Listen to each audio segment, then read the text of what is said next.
Hello. The regular meeting of the Central Berkshire Regional School District on April 25th, 2019 will now come to order at 7 o'clock. The meeting is being audio and videotaped, and if anyone in the audience is taping, please let us know. Okay, thank you. All who are able, please stand for the pledge. I pledge allegiance to the flag of the United States of America and to the republic for which it stands, one nation, under God, indivisible, with liberty and justice for all.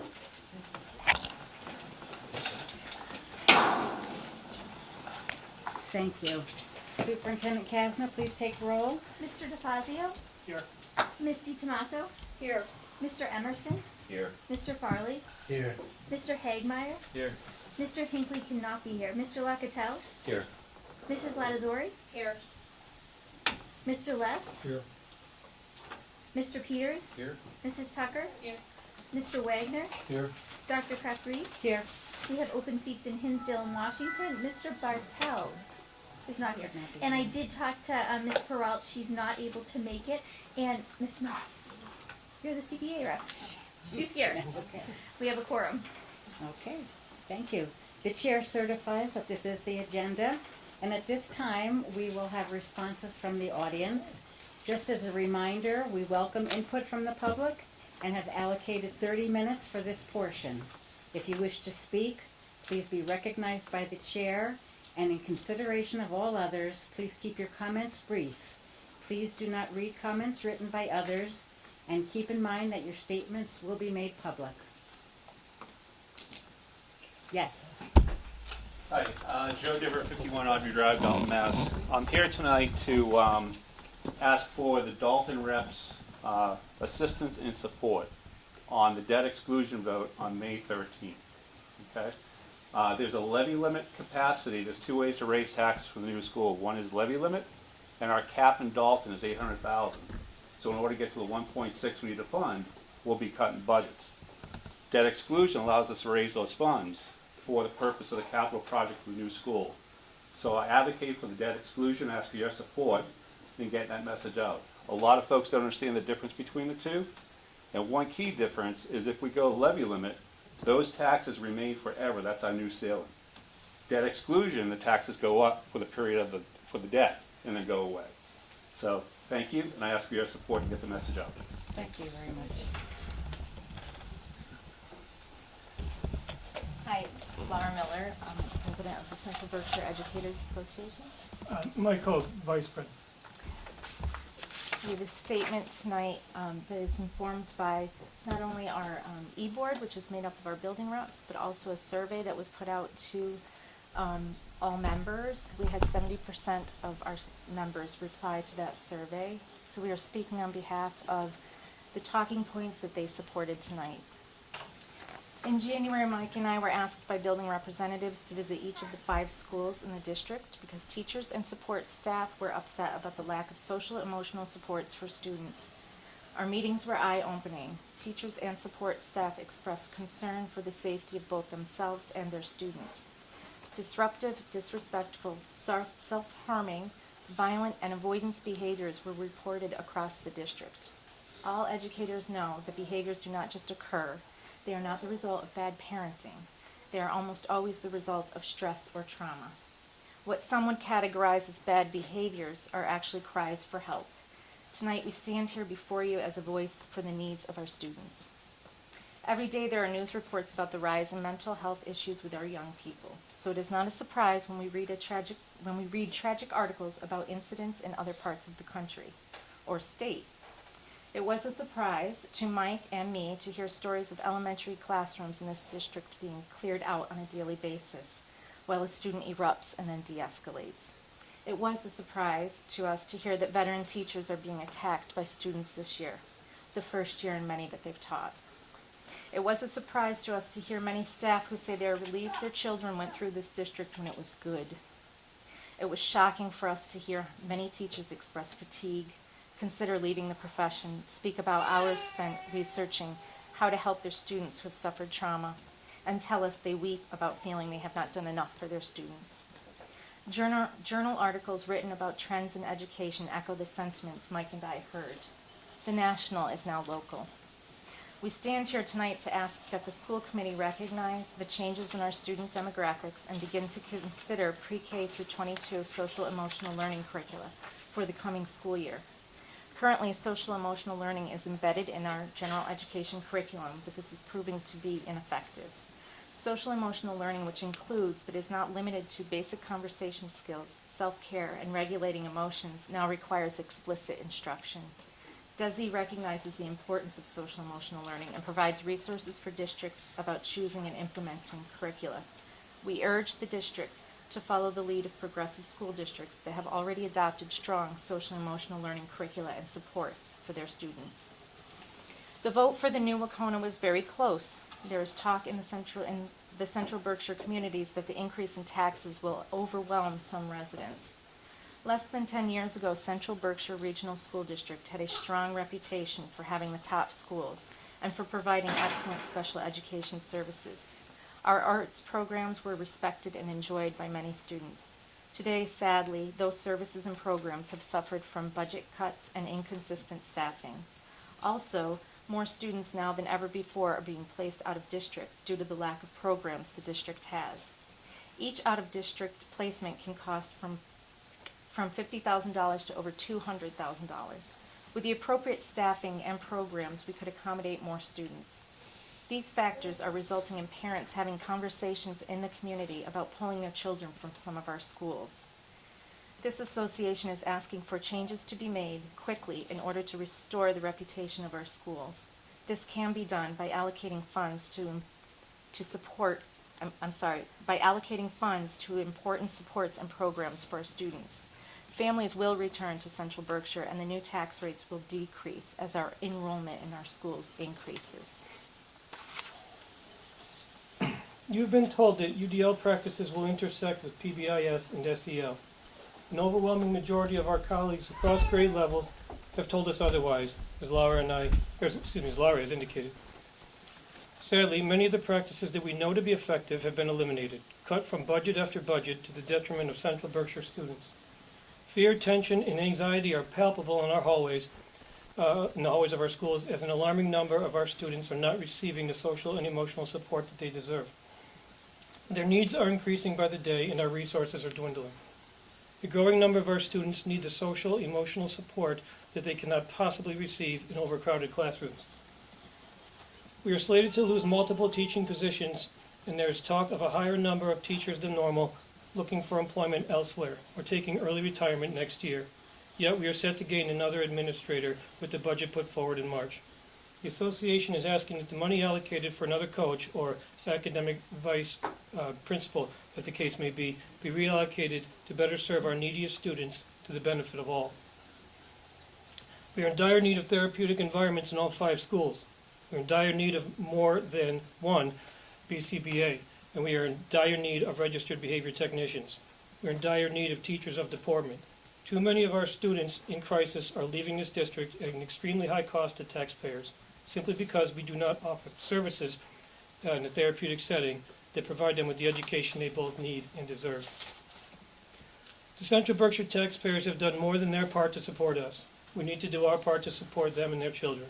We can ill afford this top-heavy administration at the expense of students who are prone to disruptive and or violent behaviors, who are chronically absent, who regularly attend school but withdraw from class, who perform far below grade level but exhibit no signs of a cognitive impairment, who have already experienced so much trauma in their young lives as school, which is supposed to be their safe haven, is becoming yet another painful experience.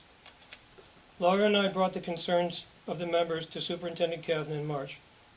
She was open to discussion, but her actions following our meeting indicated to members that she may not plan to move forward in the direction that the association strongly suggests.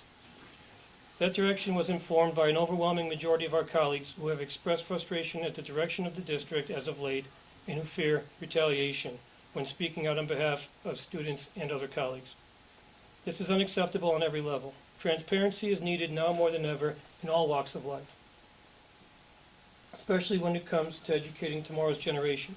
And retaliating against somebody who has stood up for what they believe in is what we've been teaching our kids not to do. Thank you for your time.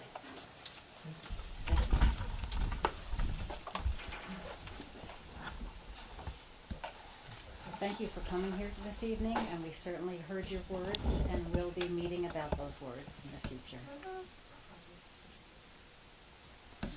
Thank you. Okay. Moving on, student affairs. Hannah's not with us tonight, but now we'll move to the secretary's reports.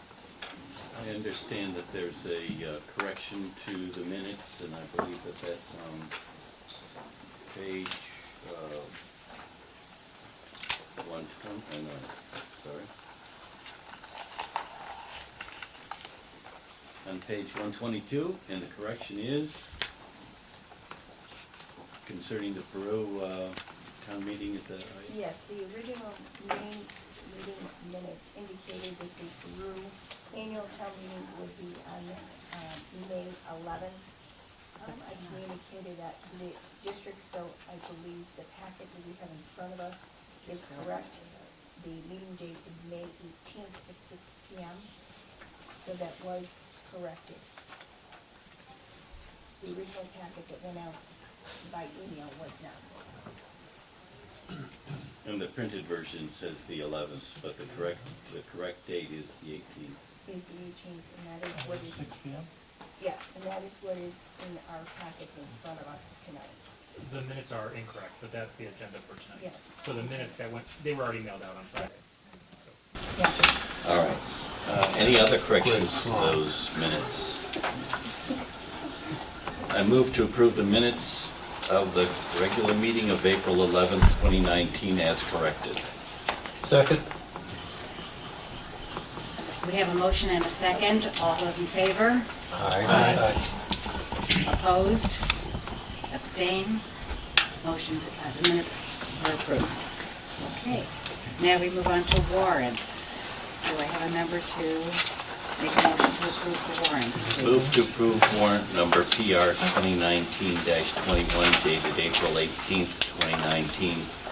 Payroll in the amount of $639,461.67. Second. We have a motion and a second for warrant PR 2019-21. Any discussion? Seeing none, all those in favor? Aye. Opposed? Abstain? Abstain. One abstention, motion carries. Move to approve warrant number PR 2019-21D dated April 18th, 2019. Accounts payable in the amount of $241,213.03. Second. We have a motion and a second to approve warrant PR 2019-21D. Any discussion? All those in favor? Aye. Opposed? Abstain? Abstain. Motion carried. Thank you. Move to approve warrant number AP 2019-20 dated April 26th, 2019. Accounts payable in the amount of $718,705.98. Second. We have a motion and a second for warrant number AP 2019-20. Any discussion? Seeing none, all those in favor say aye. Aye. Opposed? Abstain? Abstain. One abstention, motion carries. Move to approve warrant number APW 2019-20 dated April 26th, 2019. Accounts payable in the amount of $42,120. Second. We have a motion and a second to approve warrant APW 2019-20. Any discussion? All those in favor? Aye. Opposed? Abstain? Motion carried. Gifts and donation, and gifts and donations. Be it resolved that the Central Berkshire Regional School Committee accept the donation of $1,000 from Special Olympics of Massachusetts to the Wacona Athletics account for unified sports teams as recommended by the district treasurer. Second. We have a motion and a second. Any discussion? All those in favor? Aye. Opposed? Abstain? Motion carries. Okay, moving on, we have communications and the report of the chair. Mr. Ormacost has resigned from both the school committee and the school building committee, and therefore the town of Hinsdale now has a vacancy that's been posted with the town clerks in all 7 towns, and the town of Washington continues to have a vacancy on the school committee. The annual town meeting dates are as they appear on our agenda. And now we'll move on to subcommittee. Okay, here I go, curriculum. We met tonight, and thank you, Leslie, who presented to us the Eureka update. And Eureka is a math program that's already being used at the middle school, and now it's been piloted at Beck, Washington, and Kittredge. And the teacher input from that pilot, along with some teachers at Craneville, has been positive. And they like the layout. It's not as distracting with visuals as the previous math book has been. There are modules that are aligned to the framework. The parents who were on the committee said that they agreed that the format looked better. And there will be training for all elementary school teachers on May 17th. It's a half a day. And then again at the end of August as a PD. And most of the professional development that will take place this year will be focused around math. That was targeted as one of the areas that needed some more support based on our test results. So we're acting on that. So we will in the future make a recommendation to accept the Eureka as our math program, but the subcommittee did tonight. We also talked about the 2 field trips that have come through, and one is from the Latin Club, and Charlie Bradshaw is taking students in grades 9, 10, and 11. Oh, no, in 9 through 12 on December 9th, 10th, and 11th. And this has happened before, and it's a great field trip. And so the committee made a motion. Would somebody like to? Sure. Be it resolved that the Central Berkshire Regional School Committee approve an overnight field trip for the Wacona Latin students to Rhode Island on December 9th through 11th, 2019, as recommended by the Curriculum Subcommittee. Second. Okay, we have a motion and a second. Any discussion? All those in favor? Aye. Those opposed? Abstention? Okay, we have a second field trip that will take place over the summer, August 2nd to August 5th. It's for the Wacona cheerleaders, and it's going to take place at Westfield State. And again, this has happened before, and our cheerleaders are certainly a talented group of people, and so the subcommittee would like to move forward. Motion?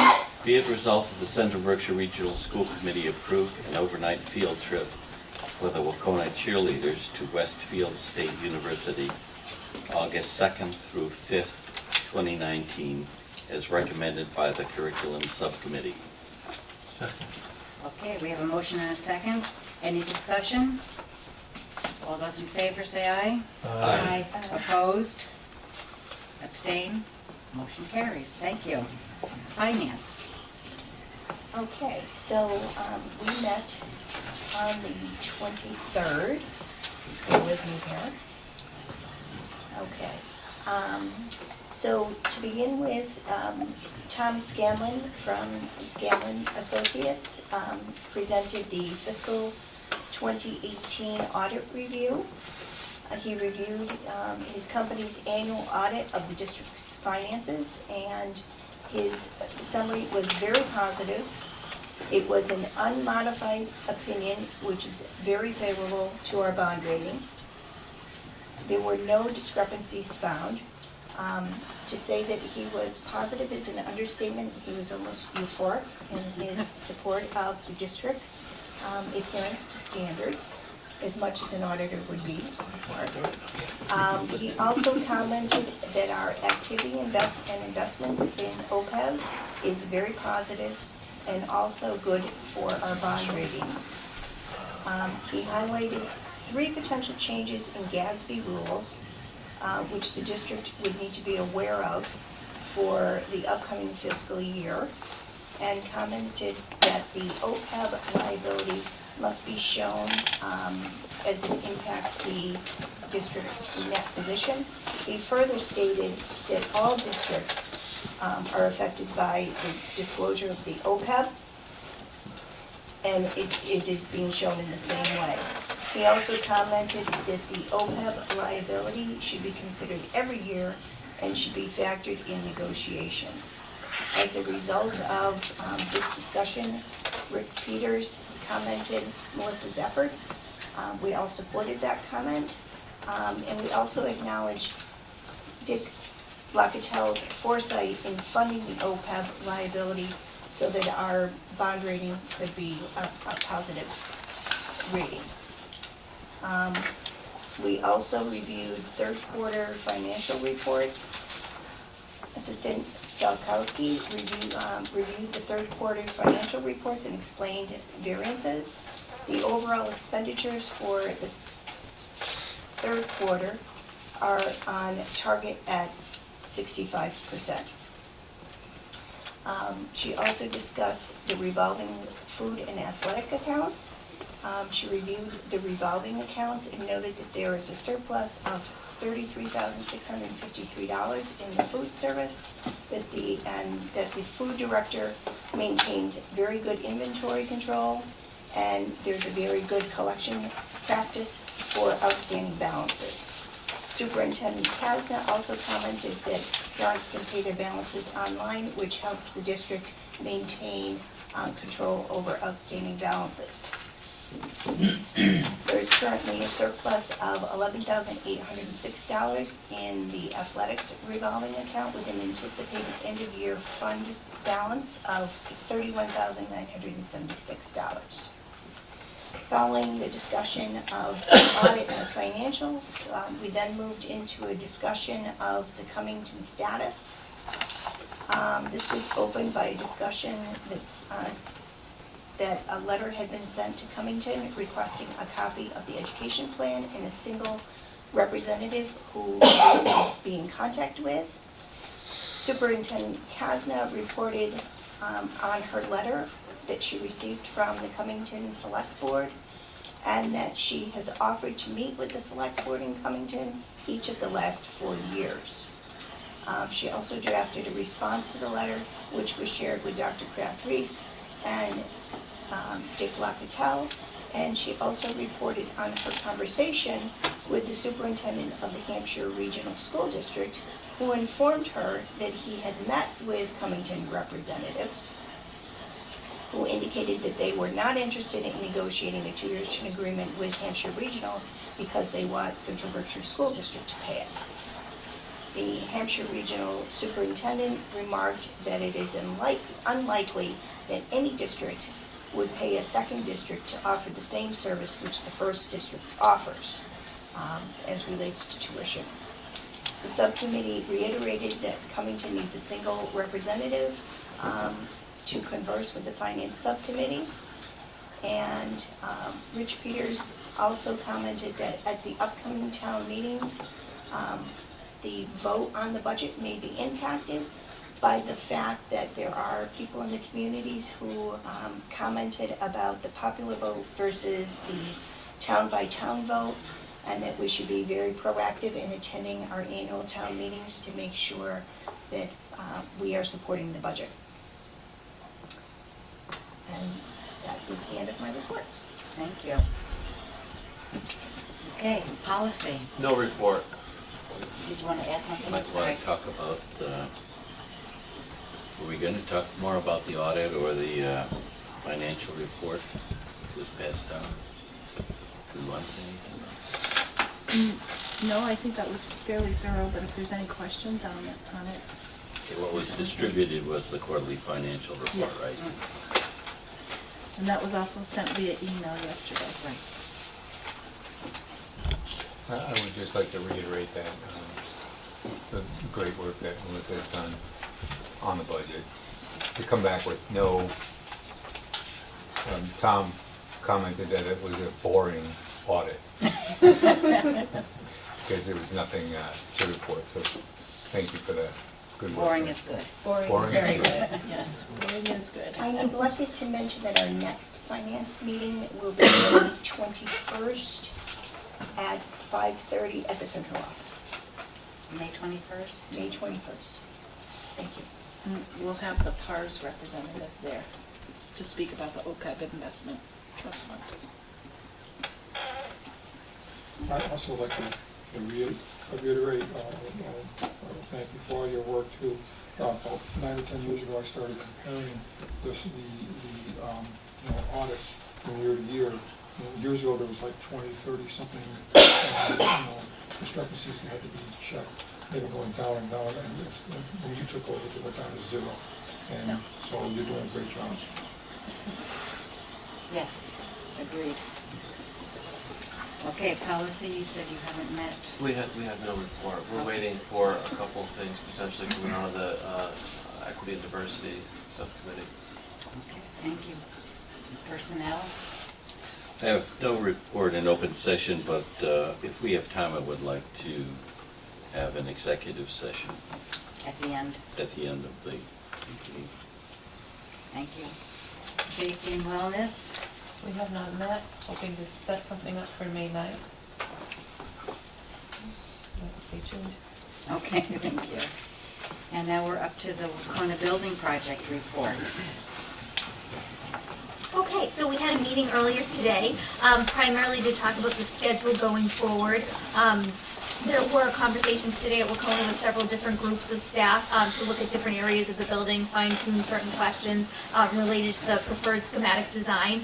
The big thing really to be aware of is between now and June, say 20th, is going to be the onboarding of the CM at risk. So that's a really big step for us to bring on the construction manager who will be completing the project with us. There will be a interview committee that will consist of myself, Ms. Valkowski, Mr. Robb, Mr. Peters, and Mr. Dion.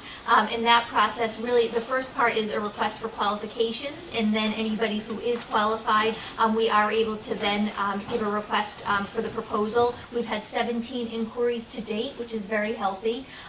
She's not saying no, which is very healthy. She's not saying anything, but so which is very good. We will be interviewing probably June 18th and 20th to make a final recommendation for the CM at risk, with the goal of onboarding that person by the end of June so that the work can get started to stay on schedule. There's a deadline in the beginning of August that we need to hit for certain requirements. The school building committee as a whole will start to meet monthly. There'll be a hiatus in July and really be looking at big picture, because the working groups, which will be meeting regularly throughout the year, probably every 2 weeks, will be much more focused. Furniture, fixtures and equipment, color schemes, electrical, all kinds of things like that. And Mr. Peters had a really good suggestion. We're going to look at the topics for the working group, share them with the school building committee, but also invite people connected to the school district with expertise to make sure that we have that at the table, if that makes sense. But everything else is going forward according to plan. So just the next big news is hopefully by the end of June, we'll tell you who the CM at risk is, and that's a big step for us. That's really the third member of our team. You know that the owner's project manager is Skanska, DRA is our architect and design team, and then the construction team. So we'll let you know that information at the end of June. Did I do all right? Who's the new chair of the? That guy over there, I keep looking at, who will be doing some of these with me. So just really quick too, I did want to mention, we did acknowledge, we had Misty Tomaso, who has done a ton for the project. I think everybody in the community has seen her at some point giving information out. Mr. Armacust and Mr. Hagmeyer, I'm forgetting somebody. The two students, Bob Archibald and Anna Duquette, they're graduating, so Andrew Garcia. So we did acknowledge people who have done a lot of work for it but are stepping away at this point. And then we are bringing on Mr. Peters as the new co-chair with Mr. Callahan. Mr. Lacatelle is joining the committee. Dr. Kraft-Reese. You got a busy schedule. Yes. You sure? Okay, so to be determined. And 2 new students from the freshman class. And so yeah, that was our thing. So Congratulations, Mr. Peters. Thank you. If I could just interject that although I've stepped away from this school building committee, it's just because of scheduling, but that doesn't mean I will be vacant. I will be out in the community supporting the project as much as I can, so with my Wacona yes sign. Thank you. And there's the authorization. Oh, yes, I'm sorry. That's okay. I told you long day. Yes, so we are asking tonight for authorization. So you'll remember about probably a year ago? No, two. Okay, yes. I'll explain my long day in a few minutes. 2 years ago, when we did the feasibility study, we voted to authorize for Dr. Kraft Reese and myself, when appropriate. In this case, it's going to be Dr. Kraft Reese to enter into the agreement with the MSBA to accept their funds, essentially, right? So we're saying we will adhere to the requirements of the MSBA in order to get your funds. This is really the big one. So this is really to enter into the agreement for the project scope and budget agreement, certifying that, yes, this is our budget, yes, this is the project we're going forward with, and by agreeing, we are now in a contract with the MSBA for construction, and we will be receiving their funds. So we just need to vote to authorize for Dr. Kraft Reese to do that, so you have a motion in front of you. Okay. It resolved that the Central Berkshire Regional School Committee agrees with the project scope and budget agreement and authorizes the school committee chair to sign. Second. Okay, we have a motion and a second. Any discussion on that? Okay, all those in favor say aye. Aye. Opposed? Abstain? Thank you. Okay, superintendent's report and Okay. recommendations. So it was a really, it was a quick turnaround time. This is always a tough one, but fortunately, and I did ask her permission, so I do, and again, we'll talk a little bit more at some point. Social emotional learning needs are absolutely rare in every classroom throughout the country, and I'd assume beyond. So we certainly recognize the realities of it, but I do, I asked her permission, and I actually said to a few other teachers today, I'm going to acknowledge this because how can I not? I had sought out the opportunity, so you'll remember I took a page out of Mr. Rob's book and Mr. Messina, who shadows students throughout the year, just to really get the student perspective. You'll remember I talked to you about the opportunity I had to shadow Dylan Red, who's a student at the high school. So I had asked a Nessicus teacher if it would be possible to shadow them, and I really took it serious. I'm not doing anything you don't do, and teachers don't get a lot of downtime. So Kirsten Tupons, who's one of our 6th grade teachers, had said yes and invited me to spend the day with her. So 7:45 this morning, there I was, right through the entire day. I did ask her permission. She said absolutely I could share it with her. Just a couple, takeaways. That is an intensely packed day with limited downtime, and it's almost as if you're in roll at all times. It doesn't matter if you're in the hallway or in the cafeteria or in your own classroom. It's, hi, good to see you. I'm glad you're here today. Could you take your hat off? Thanks so much. Slow down over there. So really it was a phenomenal experience. We started at, and just for those of you who know Kirsten, she is on 150% of the time. We had 80 some odd students today. Every single student came into that classroom, was able to successfully access the instruction. She had a student who was having some social emotional difficulties, dealt with it beautifully, said, can you do math today, buddy? He said, I don't know. She said, I understand. I'm here if you need me, but I need you to let everyone else do math. And he had some significant things that were going on that led to him being in a position to say that. And she said, I understand. And he was able to sit and access and listen. 99% of the other students were not only fully engaged, but were really accessing the instruction. But that's not by chance. This is a woman who plans extensively. The entire classroom is set up for success. There are tools available for kids. We taught 4 math classes in a row. I got super lucky because it was based on pretty much mean, median, mode kind of things at the 6th grade level that I could access pretty quickly. By the 4th class, I was fully there, and I was successful, and they were all comfortable with my support. But it was incredible incredible instruction, meeting kids where they're at, just rigorous enough. But what I really noticed in 4 classes came through for math. We got a quick break for lunch, a very quick break, and then we had a writing class, then an academic support class, then a prep. She spent the entire time debriefing with me and collaborating with her colleague next door. So there was no, you think about, oh, your prep you plan for the next day. She's doing that tonight. She's doing that right now. Absolutely, I know that's what she's doing. But it was really each class, and one of the things I took away for it is that her energy is incredible to begin with, but each class had a different energy, and she met them and just matched it enough. So she was one step ahead of them, and her energy changed a little bit depending on the dynamic of the class, so they knew, I'm running this class, I'm in charge, this is my environment, but I'm just one step ahead of you. And they were engaged. It was really, it was really incredible and awesome to see. So I'll write something up when I talk a little bit more with Mrs. Tupons just about the key things oh, we had a fire drill. So that was fun. I actually experienced too. Like I won't say this person's name, but one of the other teachers that was there who was a brand new teacher, I experienced, I believe, her first fire drill with her. So I'm like, no, I'm not judging you. I don't even know what to do. so I just know we need to leave, but don't even worry. But in just the way they support each other, so it was excellent. So speaking of that, if you want to learn how to teach, Kirsten Tupons, we've got people in this district who knock it out of the park and we've got tons of them. I just had the opportunity today with Kirsten. We do have several students at Wacona who have decided that they will be committing to a career in education. And there's something new at the state level, which is actually pretty awesome. I sent it to Mr. Rob. He has taken the ball and run with it and is doing a phenomenal job, as he does with these kinds of things.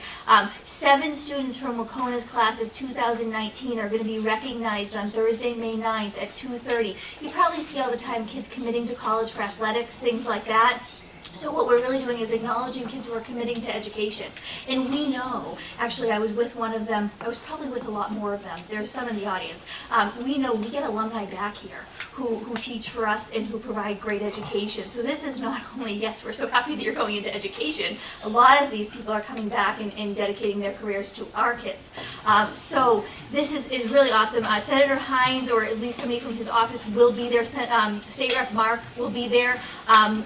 We have invited somebody from the commissioner's office, if not the commissioner. He's come out here before, you never know.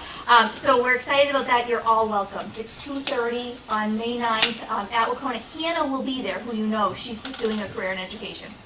And I will share the list of the kids.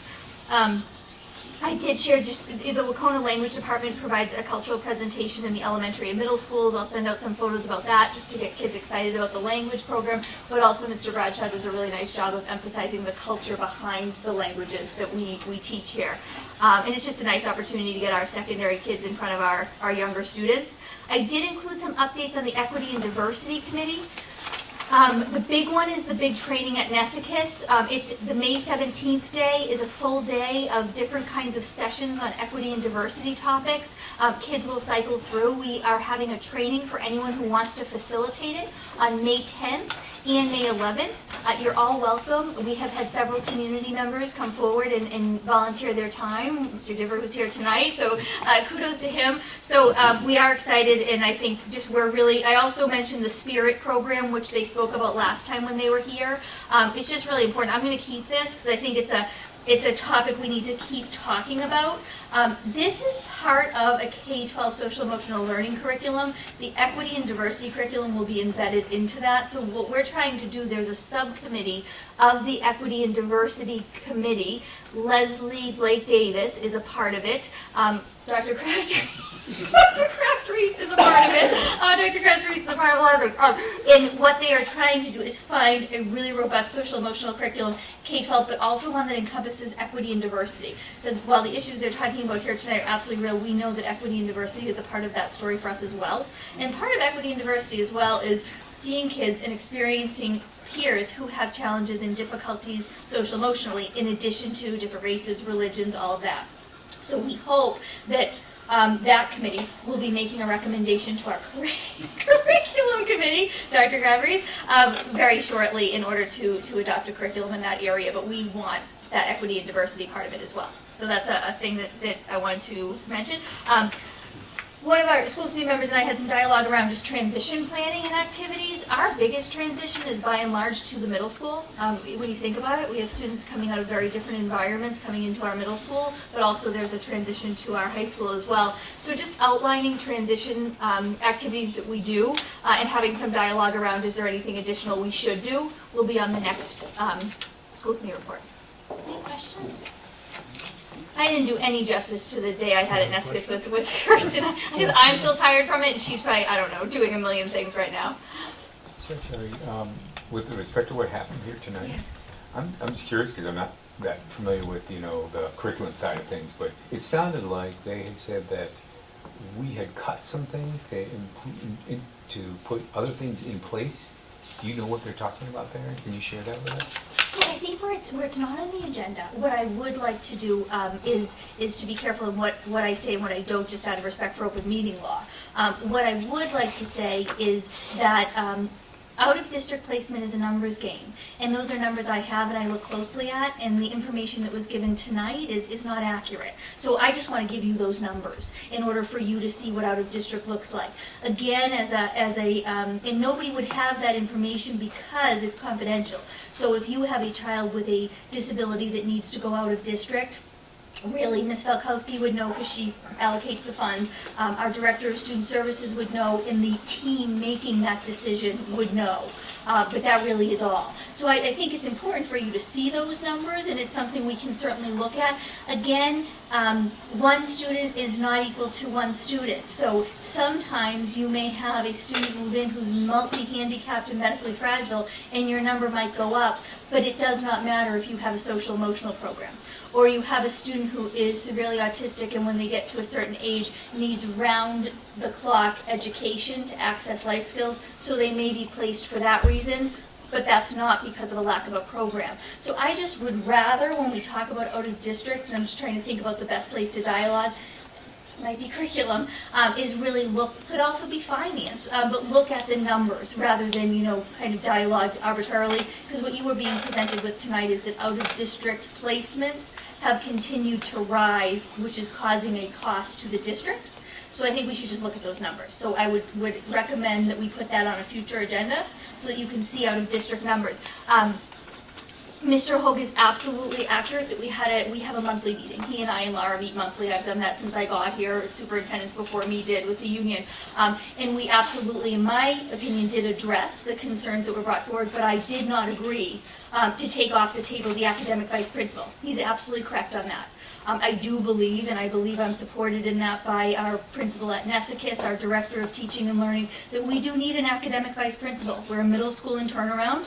We have a vice principal right now who has a lot on her plate with student needs and needs to be able to address student needs 100% of her time and have another support administrator who can address teaching and learning 100% of her time. So I did stand by that recommendation, as I still do. I take my recommendations from our building principals. I have the utmost confidence in their ability to make recommendations to me. And Mrs. White, Mrs. Blake Davis, Mrs. Dowling, and myself are on the same page that an academic vice principal in a building, from what I saw today, that is more than capable of being well beyond where they are performing right now, needs an academic vice principal. So he's absolutely right. I did not change the recommendation around an academic vice principal. And I'm not going to. I solidly believe we need an academic vice principal at Nesicus, and I do believe we have other needs that we are able to meet at Nesicus, even with adding an academic vice principal, if that makes sense. So it's just a disagreement. It's just, I'd like you to do this. Yeah, I can do that. So there were some other things we dialogued about. We think this should happen. Okay, I can see that. We think this should. Okay, I can see that. We don't think we should have an academic vice principal at Nesicus. I don't see that. I'm meeting with each of the buildings in May, and with each of the staff. The representation here tonight was obviously not all buildings and all staff. So I'll meet with each of them and dialogue again about here's kind of been the request, here's what we've done to meet them, here's something maybe that was requested that I'm not able to meet or I don't agree with. The big one I'm aware of that Mr. Hogue was talking about is an academic vice principal. I do think, and I know it's hard, and I don't blame people, people don't come to these meetings all the time, they don't watch them on TV all the time, I don't anybody get upset, it's true. Don't wanna hurt your feelings. I do think this budget has done more than is fully aware. I always hesitate to share too much until A, it's approved by you, and B, we're getting through to town meetings. But we do have a lot of positions posted right now, so what I want to be doing in the next 2 weeks is be sitting with Beckett and saying, okay, here's the request that I got from Mary Kay, here's everything we have, here's the positions we're filling. Does this all make sense to you? Do you feel good? Okay. Kittredge, Craneville, Nessicus, Wacona in that capacity, and share that with you how that goes. But the big one that Mr. Hogue absolutely identified is the academic vice principal. I continue to believe that is an important position. The state recommends it as well. When you're building in turnaround, it's a turnaround practice that's been proven effective. We've watched some of our neighbors, such as Morningside, come out of status and find a high level of efficacy of the position. It doesn't mean other positions are not as important, but I think for us it would be a high leverage one. Without it, Nessicus would be the only one without a very focused position on teaching and learning. And to me, that doesn't make sense. Our instructional coach, we know, will be at the elementary level next year. At Wacona, we have instructional coaching capacity in Mr. Therian, who you know about coaches a lot of his time, as well as content coordinators who provide additional supervision feedback in their content. So this really is the position at Nessicus that would fill that need. But again, I think that we'll have to watch that position closely and see the impacts and effects of it. There's a couple other things that were mentioned that I think are, again, the out of district, let's look at that data together, let's analyze it, let's see what it has really looked like over time, because it's like you like Mr. Peter, it's numbers, it's just numbers. So we can share those with you, we can look at them, and there's obviously stories behind the numbers. I don't want you to think, oh, you had a dip of 5 kids last year, you kept a lot of kids in district, if the truth is they moved. I want to be honest with you about that, there's a lot of that. Or, oh, you had an increase because you had 2 more kids. I've told you before, if we have a student who's already been placed by another district, whose family moves here, we don't have a say in changing that. So I can show you the numbers, but there is some education around them that we would need to do as well. And I'd like to do that. Again, I kind of explained the academic vice principal. Laura, Mike, and I have our monthly meeting on Tuesday. We'll talk about that again and just say, the big question is, what can't we do because of this position? Let's just, I get that you guys love this position, but what do you think it's taking away from you? And how do we make sure that's still there? Because I believe we need this, but would you feel better about it if you knew we had this too? And are there things you just don't know because the budget hasn't gone through, or are there things we don't have? And how do we make sure you still have them with this? Because I think I really feel that this is something that makes a lot of sense for us. Social emotional curriculum I mentioned. We are increasing in BCBA services next year. We're going to look at that closely as to if one is enough. We can still contract with the company we currently contract with to offset it if one isn't enough.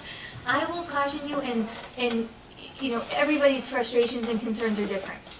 There's one frustration and concern that was underlying in this that I do share, and I know that it's primarily in one of our buildings that has felt it the most. It is incredibly difficult in this county to fill some of the positions we need the most. Craneville has had an open position for a special ed teacher since January, and we have needed that since January. The other problem I worry about, and hopefully somebody on TV is listening, I'm optimistic about it. We're about to post for 1 BCBA. We're going to be really lucky if we get 1. That's a reality. I'm just hoping we fill that one. It's so right now in the county hard, and in the state, but at this point in this county, we know if it's hard to fill positions in the state, there's less people here. Special ed, BCBAs, those positions are tough to fill. So my plan with the BCAs, I got to get 1 full-time on board, because right now we're contracting for far less than a 1.0. When we get that 1.0 on board, is that sufficient? If it's not, are we best off supplementing with our contracted services, which we know we can? Would we ever find a second? So that's really the first step with that. RBTs that Mike mentioned, Mr. Hogue mentioned, that's a position, we have some people in the process of getting that. That's a paraprofessional with a higher level of training. It does require a BCBA's oversight to finalize the process, so kind of two kind of issues would be solved with one hire. The BCBA we brought on staff would be able to supervise some of our paras to get them to that level. We have a couple who have done the coursework, but they need some of the supervision from the BCBA. one specifically at the middle school, who then could be used in that capacity, if that makes sense. Could you tell me what an RBT stands for? It's called a registered behavior technician, and Pittsfield uses them more than anybody. Mr. Liu is very well versed in this, and we've got some pieces here. I mean, the Craneville situation with social emotional learning, do I believe that therapeutic needs exist in all of our buildings? Craneville feels the bulk of it. Craneville feels the bulk of it. That's the reality of it. They have the most students by far. We have capacity right now to do good work in this area. We have a vice principal who came to us from a school that had a social emotional program, who taught a social emotional program. We have a position sitting out there that we need someone to come forward and fill. The right person would make a big difference for us at Craneville right now. We've got a couple big hires on the table at Craneville that it's almost like, I did the analogy earlier, I think I was talking to Annie or Debbie or Aaron, that it's like we've given someone a Christmas present, but I gave you a picture of the jacket you want, and I told you it's on back order until July. That's how there are teachers at Craneville who I would understand it feel. Okay, where is it? And we, right now, I'll be honest with you, it's April. I don't see many people, teachers care a lot about their kids. I don't see many people jumping ship from where they are to come to us right now. I do see us getting hires for August. And that's what we're struggling with. Annie's interviewed a lot. She's been out, but we really need the right person and a qualified person. And we have not been lucky this winter or spring with that. That was a nice speech, but you didn't answer his question. Did I not, Mr. Peters? I'm sorry. What programs in the past were cut that the teachers said were needed now? Oh, I thought you asked me about out-of-district placements. I heard that part of the. Yeah. Oh, I probably just didn't get to the next part, Mr. Less, I'm sorry. What programs were cut that in the past that teachers are referring to? The only thing that I can think of, and Debbie White would be a better person to speak to this, not that I'm asking her to right now, but I can get more information on it, is that years ago there was a program for students with behavioral needs at Kittredge. But what I'm saying to you is we're re-adding a program like that at Craneville, but we haven't been able to staff it. So years ago when Debbie was the principal at Kittredge, there was a program for kids who had high levels of social, emotional, and behavioral needs that was primarily a sub-separate program, meaning they received a lot of their instruction outside of the classroom. That position was cut a while ago. Right now at Craneville, we're trying to build something similar. Craneville probably makes more sense to do it in because there's more kids there, there's more resources, but we have not been able to add the person. So a program was cut at Kittredge that was for social, emotional, behavioral. We're trying to build something similar back at Craneville, and we haven't been able to staff it. It's there, you budgeted for it. The staff member is not here. I anticipate we'll be able to hire somebody for August. Did that answer? Yeah, that's one program. They said programs plural, so I'd like you to do some more research. I would be happy to, because I'm like thinking back, like before my time, there could have been several. Like I'm thinking of a teacher I just saw here tonight who was on a leave for a portion of my time, but I know previous to me meeting her ran a program at the middle school, but it was before I arrived. So why don't I just do a 10-year search? Because I'm kind of, you know what I mean. A lot of it is what I can speak of is only 3-4 years old. If that makes sense. Yeah, it would be nice to see what they presented to you as far as their list of programs that should be in place. They did not present to me the same things that were shared tonight. What we had talked about really was around specific things that are in the budget for next year. The frustrations at Craneville with the special education teacher not being filled, the frustration around social emotional learning and needing a BCBA, needing more support staff, for example, paraprofessional at the preschool level, those kinds of things. But I will absolutely just do an inventory for you, and we'll look at that over time, what's been cut, what's been added, that kind of thing. Okay, thank you. Okay. I've lost my place completely. Sorry. Okay, I think in terms of personnel, there are 2 retirements, Dawn Purcell and Ray Tarzik. Dawn is a teacher at Nessicus, and Ray is a custodian at Beckett, Washington, and those will be effective the end of June. Any other changes in personnel? Okay. Seeing none, is there any old business? New business, not aware of any. Remarks for the good of the committee. Okay.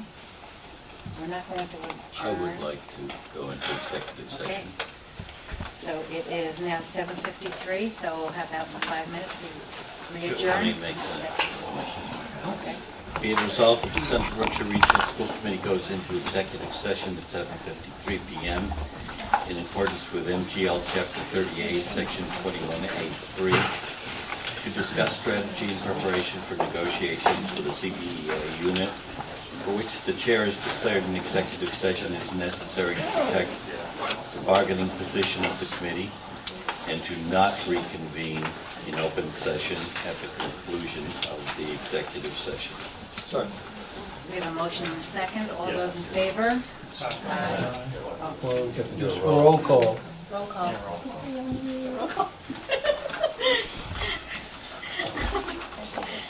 Mr. DeFazio, Aye.